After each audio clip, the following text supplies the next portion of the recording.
the role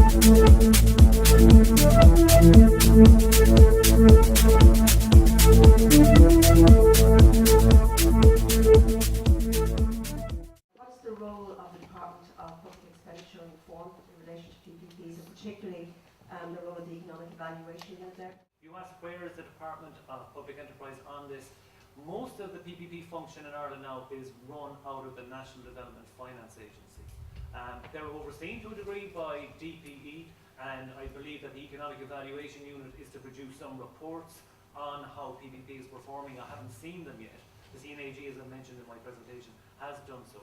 But the National Development Finance Agency, the NDFA, is responsible for the value for money appraisals now. So like the example I gave of the schools, the first schools project, that wouldn't really happen anymore.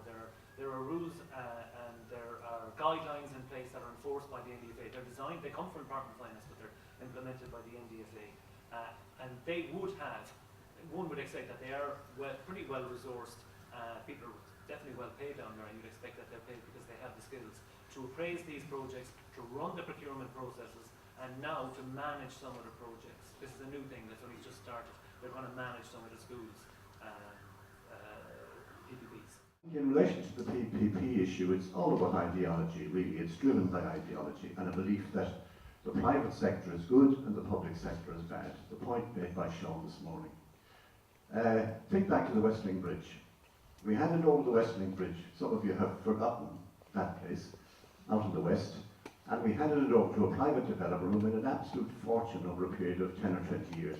And finally the state saw the error of its ways and purchased it back for 500 or 600 million. Motorways are a cash cow. That was the biggest investment made, as Owen showed. You cannot lose, and the state should not hand over, even motorways, which seems very innocent in a way, to the private sector. Housing. Well, Michael Punch over here on my right and myself looked at St. Michael's estate 10 years ago. It was a PPP, among others. And of course what happened? When the going got rough, the private developer pulled out like a flash and he was gone. And even now St. Michael's estate is only half done, half completed. So I would strongly advise against it for housing. Housing again, we've handed over the rental business to the private sector. The state only produces 5% of housing in this country now, and we rely on the private landlords to produce rental housing for our people. One of the big problems with PPP policy is that once the government decides to go down that route, they don't turn back. So they went down that road for the St. Michael's and the other social housing projects. They went, John Bissett wrote a really good book that outlines exactly how the community engaged or wasn't engaged in that process. And it was quite clear that you're only going to be told so much, your input was going to be limited to, and if you don't like it, you're not getting it, okay? So it's PPP or nothing. It's a common phrase in PPP literature. PPP is the only game in town. And going back to ideology, the water plants and the wastewater treatment plants that are built around the country, they're using the design, build, operate. There's no private finance, it's DBO contracts. And it's quite obvious if you read the appraisal reports that I mentioned earlier, some of them actually say we're guaranteed value for money simply because the private sector is better. Nonsense, just nonsense. And actually, I had one interesting encounter with a consulting engineer where I put him to the sword, to be honest. And it's not normally my style, but I took a lot of pleasure from it because he's very well paid, and he made this point in a room where some of the guys working on the water treatment plants were actually there. And he was telling them that they're simply not going to be as good as their counterparts in the private sector. That stuff is just not on. PPP can't be the only game in town. All different procurement methods need to be examined, and you go with the best one. We have a Department of Finance which is rigorous in the sense of endlessly telling us the ECB and so on will not allow that kind of anything remotely close to that kind of borrowing, not even 1% of it, unless it's sort of within the frameworks and so on. Now, what then do we do? Like I think Thomas is highlighting a way of going that is, I agree with actually, which is basically get the rules changed. The problem I have is what happens to the people in the meantime. Okay, and I'd love to see that the types of things that you're talking about, Thomas, we've been arguing about for several, or in favour of for several years. But the issue is that our whole political system doesn't go with that. We're still struggling to actually get that even heard as a way to go.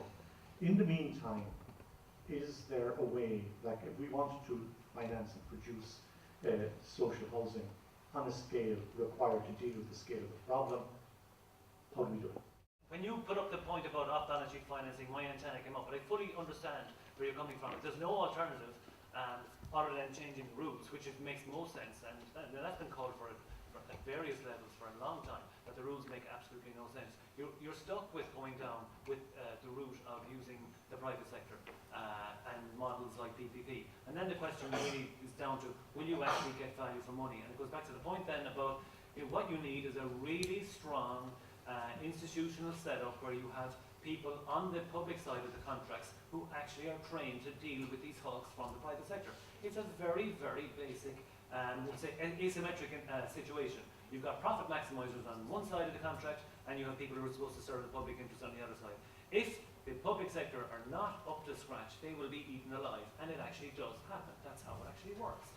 So there is a deficit of skills, for sure. They're just not resourced on the public sector side, and there's evidence, I think, to support that. Surely we've learnt in a way the limits of arm's length subsidies of various kinds, or indeed contracts, and that the key is to channel, whether it's subsidy or state guarantee finance or whatever, to channel that through an entity that has a mission which coincides with the public purpose, the public mission. So maybe the issue is institutional in the end, and not necessarily contractual. I think it's fair to say at the end of the day, a lot of this, how these things pan out, it comes down to the institutional framework that's there to support it. I think going back to maybe Sean's presentation, when he mentioned the State Investment Bank, it'll be interesting to see how that actually pans out. The devil will be in the detail, as they say. The same thing with New Era. New Era has been, was a major platform for the government when they were elected. Not much has happened on New Era because it was supposed to be, again, a conduit for investment in the semi-states and investment via those semi-states, and it's going to come from the National Pension Reserve Fund and so on. Government is in power since what, March 2011? And we've had a minister for New Era. I don't know if we have anymore. Not much has happened. So there are big institutional challenges, like the establishment of the NDFA. I think that's a that's a progressive and a good idea, because they're a centre for expertise. That's what they call themselves on PPP procurement. And that makes some degree of sense, but it doesn't mean by any stretch of the imagination that we're there yet in terms of designing the institutions that are to meet the challenges that go with all these new forms of procurement. Okay, and on that note, and can I just add quickly, Thomas, very quickly to answer to Sean about what can be done. I think we should never forget that even within the current institutional architecture of the Eurozone, a lot of the investment programs that were presented here today could be supported by the European Investment Bank. That is not against any rule. This will have no impact in terms of deficit or debt, because EIB money does not count as extra debt. These funds could easily be, part of the funds could be borrowed on financial markets by the EIB, but could also be borrowed directly from the ECB.